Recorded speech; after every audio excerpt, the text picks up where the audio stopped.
Assalamualaikum warahmatullahi wabarakatuh. Salam solusi, solusi untuk berdiskusi.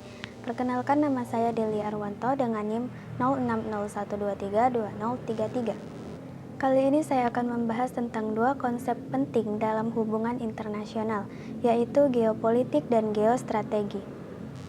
Dalam video ini saya akan membahas beberapa poin penting, yaitu pengertian geopolitik dan geostrategi menurut para ahli, perbedaan antara geopolitik dan geostrategi, manfaat geopolitik dan geostrategi bagi suatu negara, bagaimana negara-negara dapat memanfaatkan geopolitik dan geostrategi untuk menjawab tantangan zaman, dan contoh penerapan geopolitik dan geostrategi oleh beberapa negara. Pengertian geopolitik menurut Joko Sumardi, geopolitik adalah ilmu yang mempelajari hubungan antara manusia dan ruang, di mana ruang di sini merujuk pada wilayah geografis dan kekuatan politik yang ada di dalamnya.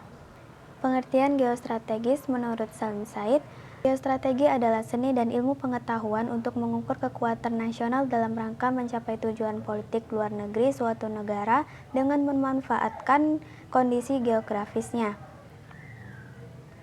Selanjutnya, perbedaan antara geopolitik dan geostrategi. Geopolitik adalah ilmu pengetahuan tentang hubungan antara manusia dan ruang. Geostrategi adalah penerapan geopolitik dalam praktik untuk mencapai tujuan politik luar negeri. Manfaat geopolitik dan geostrategi bagi suatu negara, yaitu membantu negara dalam memahami posisinya di dunia, membantu negara dalam merumuskan kebijakan luar negeri, membantu negara dalam meningkatkan ketahanan nasional, dan membantu negara dalam mencapai tujuan politiknya di kancah internasional. Bagaimana negara-negara dapat memanfaatkan geopolitik dan geostrategi untuk menjawab tantangan zaman?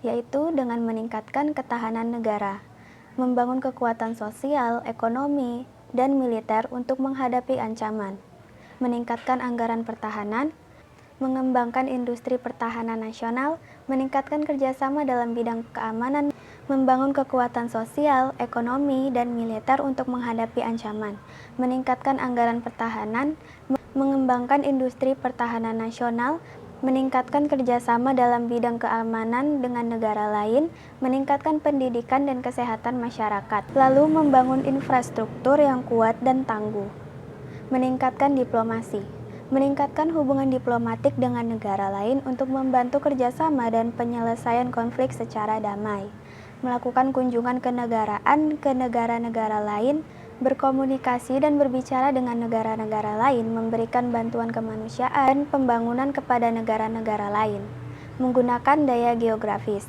meningkatkan ketahanan ekonomi dan pertahanan negara dengan memanfaatkan potensi geografis semaksimal mungkin, dan mengembangkan ekonomi maritim, memperkuat pertahanan maritim, mengembangkan pariwisata bahari, menyelesaikan sumber daya alam laut, dan memanfaatkan sumber daya alam secara berkelanjutan, bekerjasama dengan negara-negara lain untuk mengatasi masalah global bersama, bergabung dengan koalisi internasional, membangun kerjasama bilateral dan multilateral, berpartisipasi dalam kegiatan pemeliharaan perdamaian, mendukung upaya resolusi konflik, lalu mengembangkan teknologi, meningkatkan daya saing negara di kancah internasional dengan mengembangkan teknologi canggih, politik dan geostrategi oleh beberapa negara. Di Cina, menerapkan strategi Belt and Road Initiative untuk memperluas pengaruhnya di kawasan Asia, Afrika, dan Eropa. Di Amerika Serikat menerapkan strategi Pivot to Asia untuk meningkatkan fokusnya di kawasan Asia Pasifik. Nah, di Indonesia menerapkan strategi poros maritim untuk memperkuat keamanan maritim dan meningkatkan ekonomi maritim.